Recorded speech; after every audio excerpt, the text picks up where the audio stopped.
Assalamualaikum warahmatullahi wabarakatuh. Nama saya Muhammad Aliansyah Utama dari jurusan Komunikasi Penyiaran Islam 1C dengan NIM 12140200100 Fakultas Dakwah dan Komunikasi. Di sini saya akan mempresentasikan tugas UTS mata kuliah Sejarah Peradaban Islam, yaitu Bab 5 Islam Masa Daulat Bani Abbasiyah.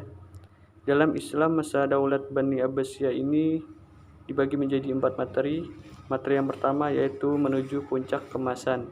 Khilafah Abbasiyah merupakan kelanjutan dari khilafah sebelumnya dari Bani Umayyah, di mana pendiri dari khilafah ini adalah Abdullah Al-Saffah, Ibnu Muhammad Ibnu Ali Ibnu Abdullah Ibnu Al-Abbas rahimahullah.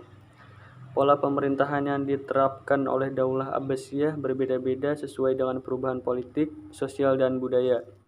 Kekuasaannya berlangsung dalam rentang waktu yang panjang dari tahun 132 Hijriah atau 750 Masehi sampai dengan 656 Hijriah atau 1258 Masehi. Berdasarkan perubahan pola pemerintahan dan politik, para sejarawan biasanya membagi masa pemerintahan Daulah Abbas menjadi 5 periode. Periode pertama 132 Hijriah atau 750 Masehi sampai dengan 232 Hijriah atau 847 Masehi disebut periode pengaruh Arab dan Persia pertama.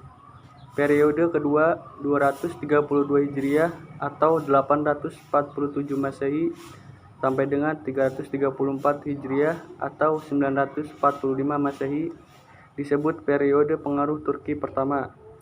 Periode ketiga 334 Hijriah atau 945 Masehi sampai dengan 447 Hijriah atau 1055 Masehi. Masa kekuasaan dinasti Bani Buai dalam pemerintahan Khilafah Abbasiyah. Periode ini disebut juga masa pengaruh Persia kedua.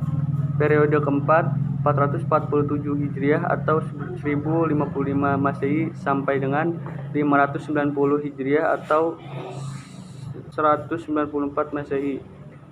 Masa kekuasaan Daulah Bani Seljuk dalam pemerintahan Khilafah Abbasiyah biasanya disebut juga dengan masa pengaruh Turki kedua. Di bawah kendali. Kesultanan Seljuk Raya atau Salajikah Al-Kubro atau Seljuk Agung.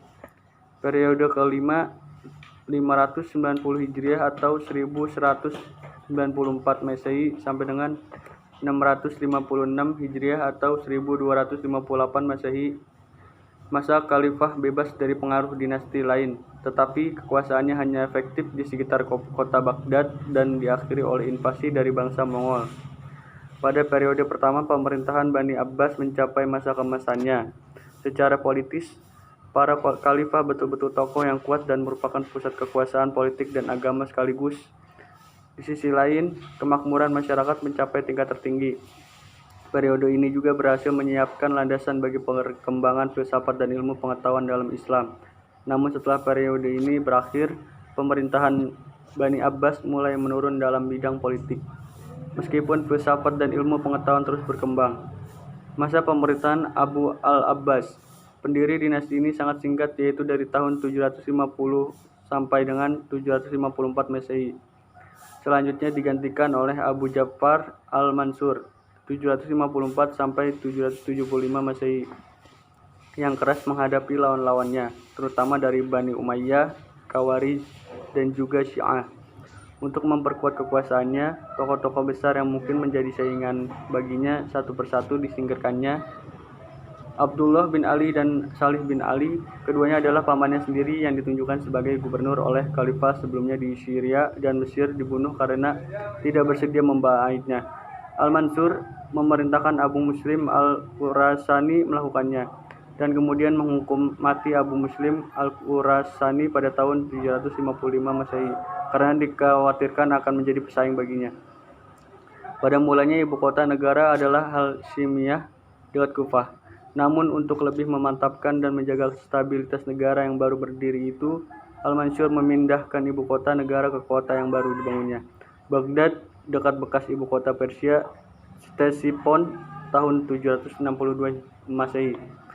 Dengan demikian, pusat pemerintahan dinasti Bani Abbas berada di tengah-tengah bangsa Persia. Di ibu kota yang baru ini, Al-Mansur melakukan konsolidasi dan penertiban pemerintahannya, di antaranya dengan membuat semacam lembaga eksekutif dan yudikatif. Di bidang pemerintahan, dia menciptakan tradisi baru dengan mengangkat wazir sebagai koordinator dari kementerian yang ada. Wazir pertama yang diangkat adalah Khalid bin Barmak, berasal dari Balkh, Persia. Dia juga membentuk lembaga protokol negara, sekretaris negara, dan kepolisian negara di samping membenahi angkatan bersenjata. Dia menunjuk Muhammad ibnu Abdurrahman sebagai hakim pada lembaga kehakiman negara. Jabatan pos yang sudah ada sejak masa dinasti Bani Umayyah ditingkatkan peranannya dengan tambahan tugas. Kalau dulu hanya sekedar untuk mengantar surat, pada masa Al-Mansur, jabatan pos ditugaskan untuk menghimpun seluruh informasi di daerah-daerah sehingga administrasi kenegaraan dapat berjalan lancar. Para direktur jabatan pos bertugas melaporkan tingkat laku gubernur setempat kepada khalifah. Khalifah Al-Mansur berusaha menaklukkan kembali daerah-daerah yang sebelumnya membebaskan diri dari pemerintahan pusat dan memantapkan keamanan di daerah perbatasan. Di antara usaha-usaha tersebut adalah merebut benteng-benteng di Asia, kota Malatya, wilayah Kappadokia, dan Sisilia pada tahun 756 sampai 758 Masehi. Ke utara, bala tentaranya melintasi pegunungan Taurus dan mendekati Selat Bosporus. Di pihak lain, dia berdamai dengan Kaisar Konstantin V dan selama gencatan senjata 758 Masehi sampai 765 Masehi, Bizantium membayar upeti tahunan. Bala tentaranya juga berhadapan dengan pasukan Turki Khazar di Kaukasus, Dailami di Laut Kaspia, Turki di bagian lain Oxus, dan India. Demikianlah kemajuan politik dan kebudayaan yang pernah dicapai oleh pemerintahan Islam pada masa klasik, kemajuan yang tidak ada tandingannya di kala itu. Pada masa ini, kemajuan politik berjalan seiring dengan kemajuan peradaban dan kebudayaan, sehingga Islam mencapai masa keemasan, kejayaan, dan kegemilangan. Masa keemasan ini mencapai puncaknya terutama pada masa kekuasaan Bani Abbas periode pertama.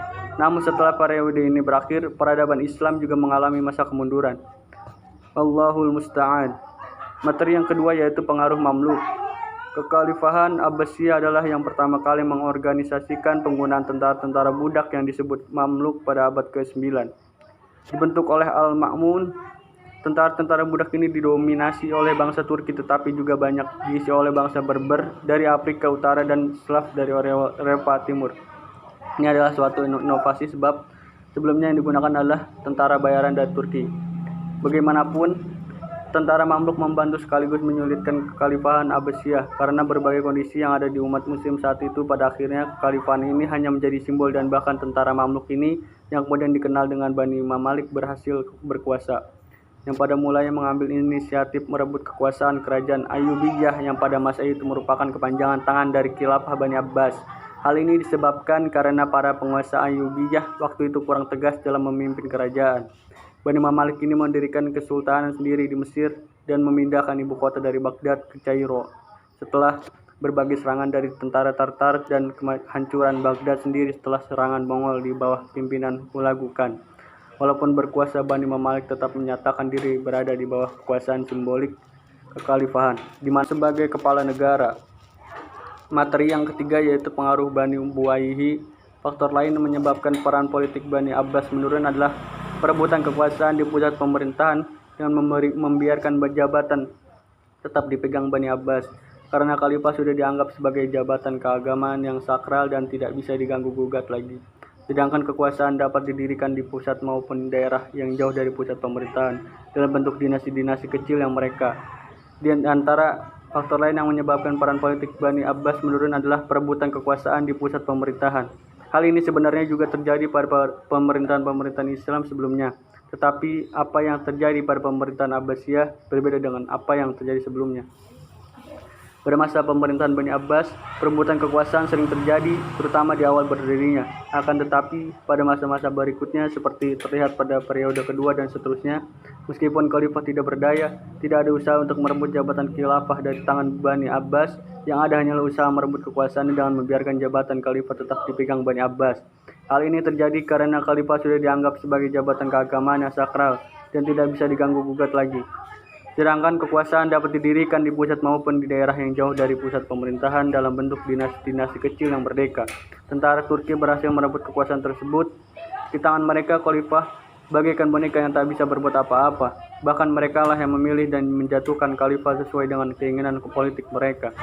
Setelah kekuasaan berada di tangan orang-orang Turki pada periode kedua, pada periode ketiga, tahun 334 sampai 447 Hijriah atau 1055 Masehi, Daulah Abbasiyah berada di bawah pengaruh kekuasaan Bani Buwayh yang berpaham Syiah.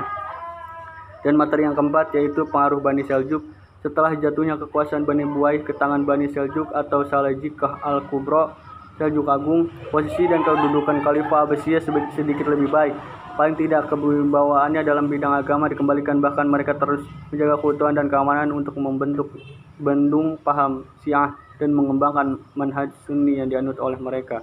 Mungkin itu saja yang dapat saya sampaikan, kurang lebih yang mohon maaf. Wassalamualaikum warahmatullahi wabarakatuh.